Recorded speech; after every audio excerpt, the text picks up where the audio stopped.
अस्सलाम वालेकुम दोस्तों, पाकिस्तान में वोटिंग प्रोसेस के हवाले से रिसेंटली एक डेवलपमेंट हुई है। पाकिस्तान की ministry of science and technology ने एक इलेक्ट्रॉनिक वोटिंग मशीन जो है वो तैयार की है, जिसका डेमो रिसेंटली उन्होंने वज़ीर-ए-आज़म पाकिस्तान को दिया है।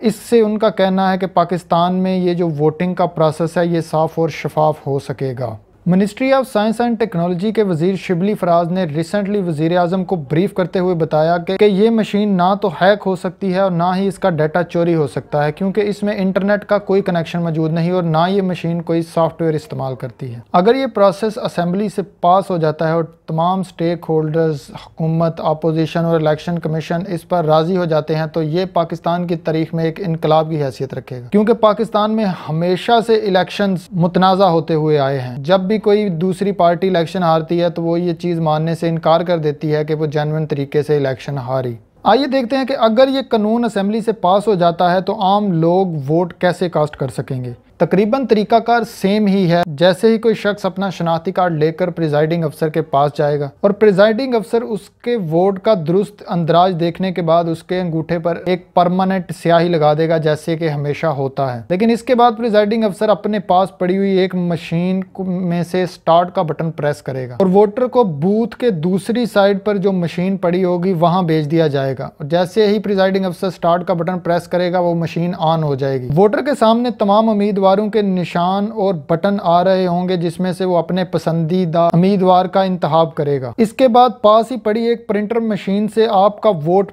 प्रिंट होकर बाहर निकल आएगा, जिसके बाद आप तस्दीक कर सकते हैं कि आपने जिस उम्मीदवार को वोट कास्ट किया है आया ये वही है। उसके बाद आप इस पर्ची को फोल्ड करके बैलेट बॉक्स के अंदर डाल देंगे। वोटिंग के इस प्रोसेस में तकरीबन वोट ज़ाया होना नामुमकिन है, क्योंकि पहले ज़्यादातर वोट इसलिए ज़ाया होते हैं कि बैलेट बॉक्स के ऊपर या तो अंगूठा लगा दिया जाता है या डबल स्टैंपिंग कर दी जाती है। इसमें कंप्यूटराइज एक चिट आपको बाहर मिलेगी और उसमें उम्मीदवार का निशान और उम्मीदवार का नाम होगा, जिसको आप बैलेट बॉक्स में जाकर डाल देंगे। का सबसे बड़ा फ़ायदा तो यही होगा कि जो वोट ज़ाया होते हैं वो उसकी तादाद कम से कम हो जाएगी और मेरे हिसाब से तो तकरीबन नामुमकिन हो जाएगी। इसके बाद जब वोटिंग का प्रोसेस मुकम्मल हो जाएगा तो प्रेजाइडिंग अफसर के एक क्लिक से फॉर्म 45 उसके पास आ जाएगा कि फ़लाँ उम्मीदवार ने कितने वोट हासिल किए, फ़लाँ उम्मीदवार ने कितने हासिल किए और टोटल कास्टिंग कितनी हुई। इसको री-वेरीफाई किया जाएगा बैलेट बॉक्स के ज़रिए कि आया बैलेट बॉक्स में भी वो सेम वोट्स की तादाद होनी चाहिए जो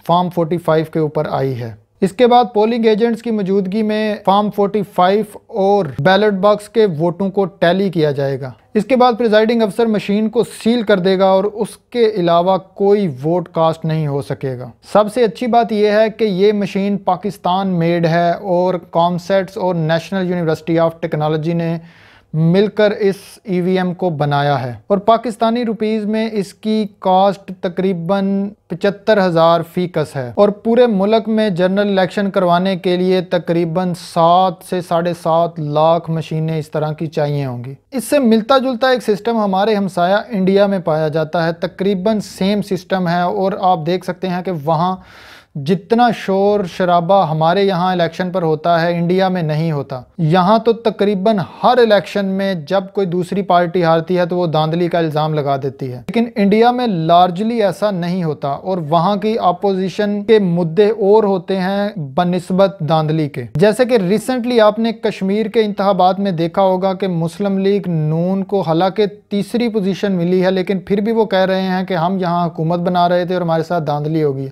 पीपल पार्टी जिसको पिछले से ज़्यादा नशिस्तें मिली हैं, लेकिन वो भी कह रही है कि यहाँ पर धांधली हुई है।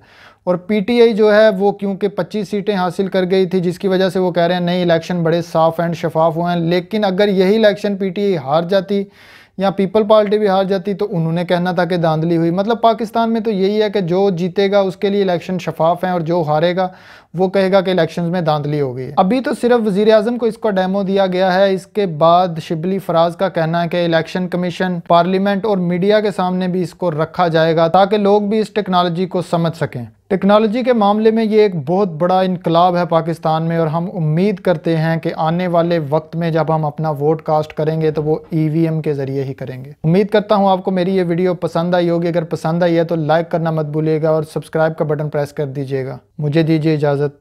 अल्लाह हाफिज़।